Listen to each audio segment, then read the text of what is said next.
આજે ચંડોલાની અંદર બાંગ્લાદેશી વસાહતના નામે જે બુલડોઝરની કાર્યવાહી કરવામાં આવી, હું માનું છું કે એની અંદર બાંગ્લાદેશીઓના કોઈ પુરાવા કે એમના મકાનના કોઈ દસ્તાવેજની ચકાસણી ના કરવી જોઈએ.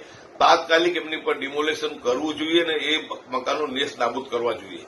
એમના આકાઓ હોય, જે એમને શરણ આપતા હોય, ત્યાં જે ભાડું ઉઘરાવતા હોય, લાઇટ આપતા હોય, ખોટા પુરાવા એમને બનાવીને આપતા હોય, એવા લલ્લુ વિહારી જેવા લોકોની સામે પગલાં લેવાય તો એની સામે કોઈને જરા પણ વાંધો હોઈ શકે નહીં.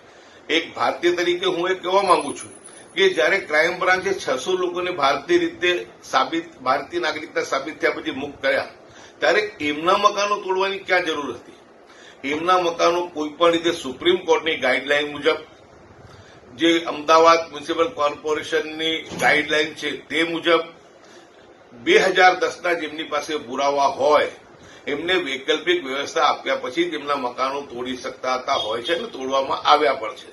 જયારે રિવરફ્રન્ટની અંદર રિવરફ્રન્ટ બનાવવામાં આવ્યું એ સમયે 12,000 કરતા વધુ લોકોને એ નદીની જગ્યા પર એમના મકાનો બનેલા હતા, પરંતુ એમને 12,000 લોકોને વૈકલ્પિક વ્યવસ્થા આપી ઈડબ્લ્યુએસના મકાનો ફાળવીને એમને અહીંથી સ્થળાંતર કરીને રિવરફ્રન્ટનું ડેવલપમેન્ટ કરવામાં આવ્યું છે. ચંડોલા તળાવનું બ્યુટિફિકેશન થાય, એનું ડેવલપમેન્ટ થાય, એ ગુજરાતી તરીકે હું પણ આવકારું છું.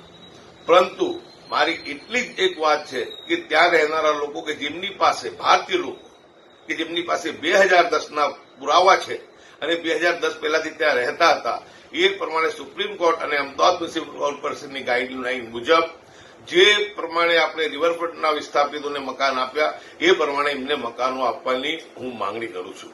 આજે 45 ડિગ્રીની અંદર જે લોકોને આજે વિસ્થાપિત કરવામાં આવ્યા છે એ લોકો ક્યાં જશે? એમને માથે કોઈ અત્યારે એ આપ છે અને નીચે જમીન છે. આજે આવી ગરમીમાં એ લોકો ક્યાં જશે? એવા